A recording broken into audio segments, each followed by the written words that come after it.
ষষ্ঠীতে আমাদের প্রোগ্রাম ছিল, তাই সকালে ডান্স প্র্যাকটিস করে খাওয়া দাওয়া শেষ করে স্নান করে নিয়েছি। 1টা বাজে বসে পড়েছি মেকআপ নিয়ে। শুরু করছি এনাকে দিয়ে, আর টুস্কি এগুলো নিয়ে খেলা করতে ব্যস্ত। মেকআপ অলমোস্ট কমপ্লিট, শুধু লিপস্টিক আর টিপটা বাকি।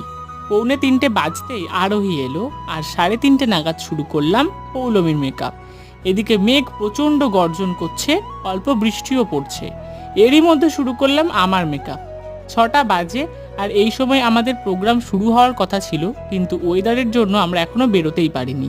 বৃষ্টি কমতেই আমরা বেরিয়ে পড়লাম হাই স্কুলের উদ্দেশ্যে। এই ঘরটাতেই আমরা জড়ো হয়েছি, আর এই যে আমরা সিনিয়ররা। আর স্টেজেও সবাই ছড়িয়ে ছিটিয়ে আছে। আর এটা হচ্ছে, না আমি বলবো না, তোমরা কেউ চিনে থাকলে তোমরাই কমেন্ট করে জানাও। সন্ধ্যা 7:30 নাগাদ শুরু হলো নৃত্যভূমির নৃত্যানুষ্ঠান। বাকিটা শেয়ার করব পার্ট 2-তে।